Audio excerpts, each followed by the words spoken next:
Hello everyone, मैं कुमार गौरव स्वागत करता हूं अपने YouTube चैनल जिसका नाम है स्टडी वाला का। जैसा कि आपको पता है कि हमने अभी मोशंस क्लास 9 का स्टार्ट किया है।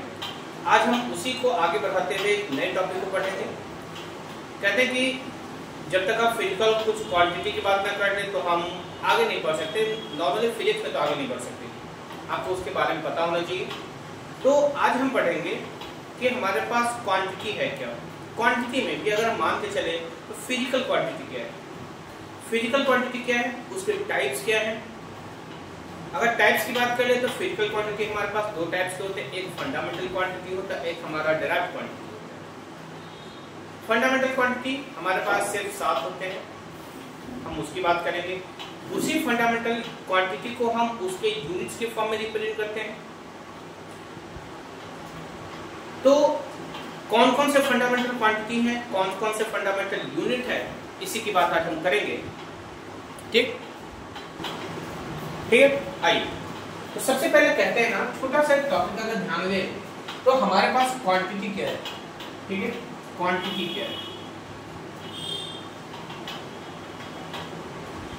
क्वांटिटी को नॉर्मली रिप्रेजेंट करें, डिफाइन करो तो कहते हैं कि जिसको आप आसानी से कैप्चर कर ले, जिसको आप आसानी से मेजर कर ले, डायमेंशन को, शेप को, साइज को, that is known quantity. Any substance that can be measured easily according to the shape, size, length वगैरह वगैरह, तो उसको हम बोलेंगे क्वांटिटी।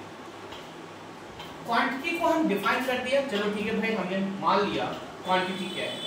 एक टर्म आता है फिजिकल क्वांटिटी। क्या टर्म है हमारा? Physical quantity. अगर हम फिजिकल क्वांटिटी की बात करें, एक फिजिकल प्रॉपर्टी है। क्या हमारा? एक फिजिकल प्रॉपर्टी है किसी भी मटेरियल और सिस्टम का, किसी भी मटेरियल और सिस्टम का, जिसको हम आसानी से मेजर कर सकते हैं। ठीक, अगर हम बोले कि उसके वैल्यू को रिप्रेजेंट कर सकते हैं, उसको अभी हमने बताया कि हाँ शेप, साइज को हम आसानी से मेजर कर सकते हैं, तो ठीक है। तो अगर फिजिकल क्वांटिटी की बात करें तो हमारे पास दो टाइप्स के होते हैं।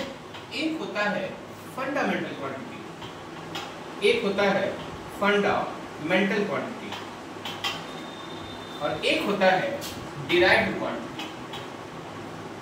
एक क्या होता है? Derived quantity. इसी फंडामेंटल क्वांटिटी को फिर से हम अगर यूनिट्स के फॉर्म में देखें तो हम इसको बोलते हैं फंडामेंटल यूनिट। क्या बोलेंगे? Fundamental unit. और एक होगा डिराइव्ड यूनिट। कौन है? Fundamental unit. और दूसरा होगा डिराइव्ड यूनिट। क्या होगा? Derived unit. ध्यान से सुनिए। तो कहते क्या सर, चलो ठीक है, मान लिया फंडामेंटल क्वांटिटी क्या है, डिराइव्ड यूनिट क्या है, लेकिन आखिर ये है क्या फंडामेंटल?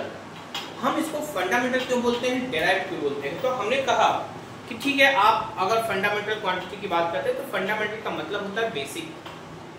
बेसिक का मतलब है कि आप अगर आप इसको मेजर करने बैठो तो वो किसी पे डिपेंडेंट ना हो, तो नॉर्मल सी बात है। ठीक है, तो अगर हम बोले कि हमारे पास फंडामेंटल क्वांटिटी है क्या, तो नॉर्मली बोला जाता है ये इंडिपेंडेंट होते हैं किसी भी अदर क्वांटिटी के, इंडिपेंडेंट होंगे, जबकि हमारा डिराइव्ड क्वांटिटी जो होगा ये डिपेंडेंट होगा। क्या होगा?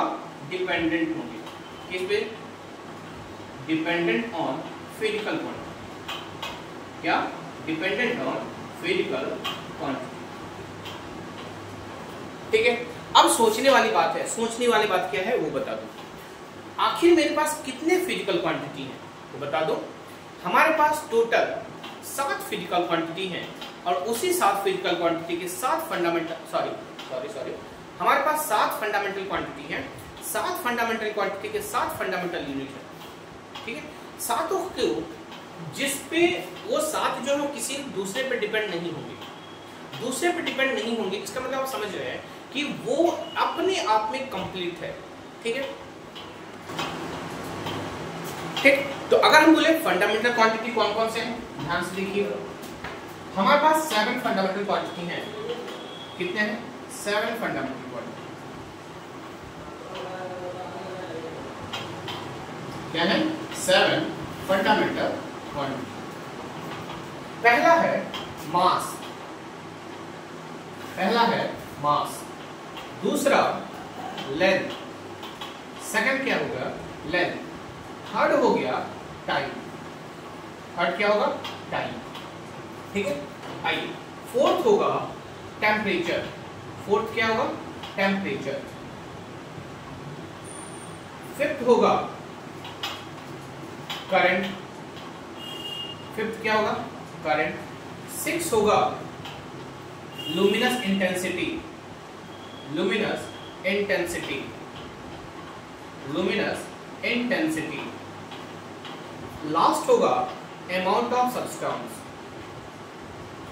Amount of substance. ये 7 फंडामेंटल क्वांटिटी जो अपने आप में कंप्लीट है, इसको मेजर करने के लिए ये किसी पर डिपेंडेंट नहीं होंगे, that is known as fundamental quantity.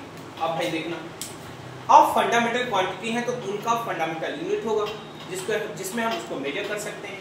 तो अगर मास की बात करें तो मास को हम किस में मेजर करते हैं केजी में, किस में मेजर करेंगे केजी में। लेंथ की बात करें तो मीटर में, टाइम की बात करें तो सेकंड में, किस में सेकंड में।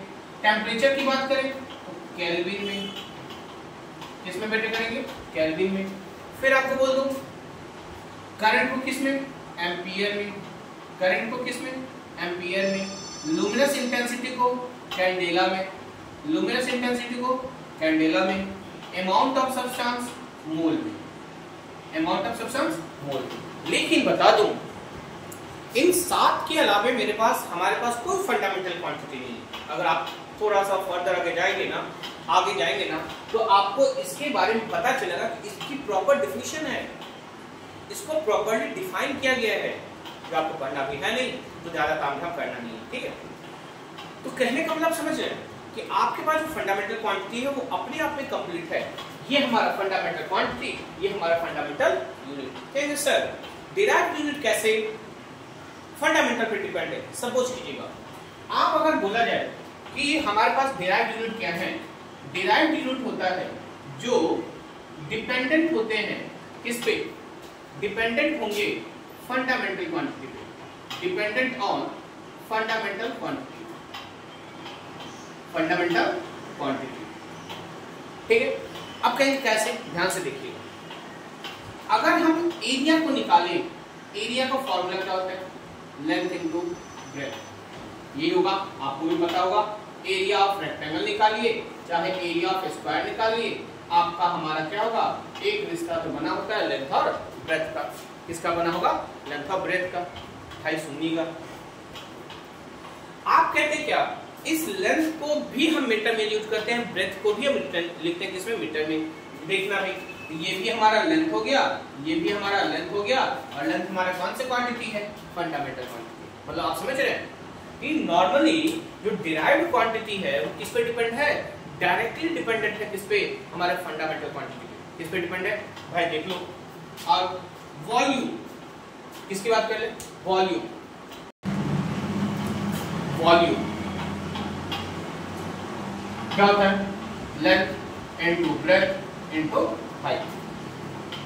आप समझ रहे हैं इस लेंथ ब्रेथ हाइट आप कुछ भी कीजिए, लेंथ को भी मीटर में यूज करते हैं, ब्रेथ को भी मीटर में यूज करते हैं और हाइट को भी मीटर में। नॉर्मली इसको लेंथ इनटू लेंथ बोल सकते हैं, मतलब LQ बोल सकते हैं।